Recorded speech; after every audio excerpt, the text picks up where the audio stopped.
Hello friends, in the series on the income tax cases, today we will discuss a very important judgment on section 138 which is related to the income tax provisions of accepting loan in cash.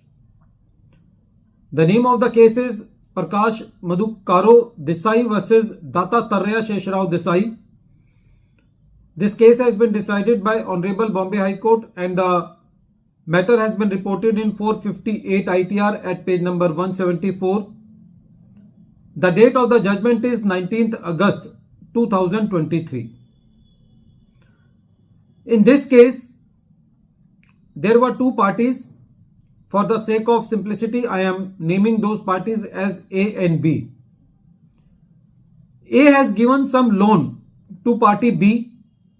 This loan was given in cash, and for the security, the B has given check in favor of A for the repayment of the loan. When the loan was not repaid, or when A deposited the check in the bank, this check was dishonored. That is why A filed a case under section 138 of the Negotiable Instrument Act 1881 against B. When this case came to the court, it was the plea of the drawer of the check, that is B, that since this loan has been given in violation of the provisions of Income Tax Act section 269 SS and 271D, which broadly talks about of non-receipt of cash loans, and if any cash loans are received beyond 20,000, then there is a penalty of the same amount under section 271D. So it was the plea of the drawer of the check that since there is violation of provisions of section 269 SS and 271D, so the case under section 138 of the Negotiable Instrument Act also does not lie. When this matter was before the court said that there is section 139 which talks about the basic presumption that there is an enforceable liability when a check is drawn by the drawer of the check, and it is the drawer of the check which has to prove that there is no enforceable liability. So in the present case, the court said that even for the cash loans, there is a provision of reasonable cause, and if that reasonable cause is proved, then section 271D penalty does not lie. So it was the point of the Bombay High Court that even if the provisions of section 269 SS and 271D are violated, then it does not entitle the drawer of the check to take the plea at the threshold. That case under section 138 does not lie.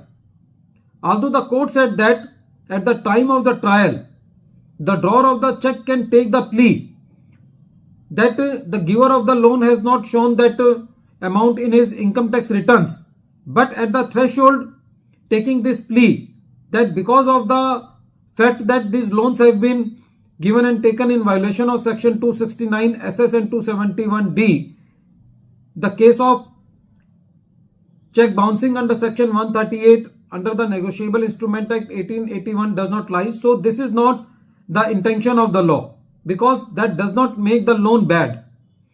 There can be violation of one provision, but that does not mean that it takes the right of the giver of the loan, his right to recover the money. Friends, this case is very important because in many of the gold loan companies, the loans are given in cash. So in that case, it can be the plea of the drawer of the check that since this amount was given in violation of section 269 SS and section 271D, so his liability does not lie. So in these type of situations, it is better to give the loans by the banking modes because it can hamper the right of the giver of the loan and it can create a problem. At the end of this video, once again, I am repeating the name of the case. The name of the case is Prakash MADHUKARRAO Desai versus DATTATRAYA Sheshrao Desai. And this case has been reported in 458 ITR at page number 174. The matter has been decided by Bombay High Court and the date of the judgment is 19th August 2023. Thank you, friends.